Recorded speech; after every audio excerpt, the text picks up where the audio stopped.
নির্বাচনে গণতন্ত্র প্রতিষ্ঠার একমাত্র পথ নয় বলে মনে করেন জাতীয় ঐকমত্য কমিশনের সহসভাপতি ডক্টর আলী রিয়াজ। তবে তার সাথে দ্বিমত পোষণ করে বিএনপির স্থায়ী কমিটির সদস্য সালাউদ্দিন আহমেদ বলেছেন, জনগণের অধিকার প্রতিষ্ঠা করতে হলে নির্বাচন জরুরি। দুপুরে রাজধানীতে এক গোলটেবিল আলোচনায় এসব কথা বলেন তারা।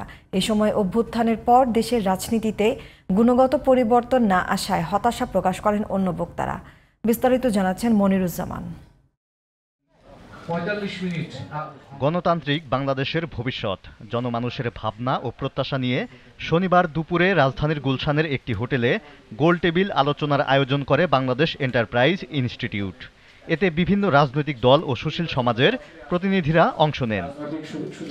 প্রধান অতিথির বক্তব্যে জাতীয় ঐকমত্য কমিশনের সহসভাপতি ডক্টর আলী রিয়াজ বলেন, শুধু নির্বাচনের মাধ্যমেই গণতন্ত্র প্রতিষ্ঠা সম্ভব নয়, এজন্য প্রতিষ্ঠান তৈরি করতে হবে। আমাদের রাজনীতিবিদরা কম বেশি এই জায়গায় আটকে যাচ্ছেন যেন একটা নির্বাচনই হচ্ছে উত্তরণে, গণতন্ত্রে উত্তরণের পথ। তো তাই যদি হবে তাহলে আমাদের দেশে গণতন্ত্র প্রাতিষ্ঠানিক রূপ পেল না কেন?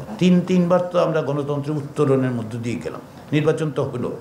বাংলাদেশের ডেমোক্রেটিক ট্রানজিশনের জন্য যেটা দরকার সেটা হচ্ছে rules of the game change করতে হবে, আপনাকে প্রতিষ্ঠান তৈরি করতে হবে। তবে নির্বাচন ছাড়া গণতন্ত্র প্রতিষ্ঠা সম্ভব নয় বলে মনে করেন বিএনপির স্থায়ী কমিটির সদস্য সালাউদ্দিন আহমেদ। তিনি বলেন, গণ অভ্যুত্থানের অভিপ্রায় বাস্তবায়ন করতে হলে দরকার নির্বাচিত সরকার।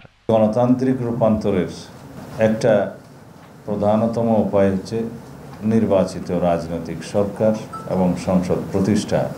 জনবান্ধব এবং গণ অভ্যুত্থানের প্রত্যাশার সাথে মিল রেখে আমাদের গণতান্ত্রিক রাজনৈতিক সংস্কৃতি অবশ্যই প্রবর্তন করতে হবে।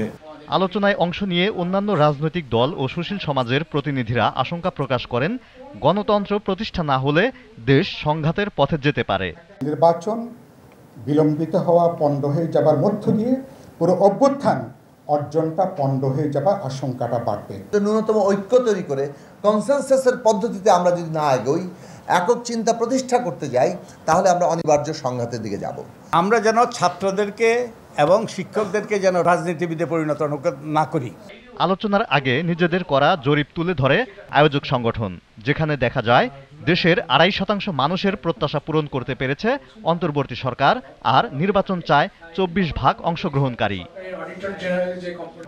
Moniruzzaman, GTV news, Dhaka.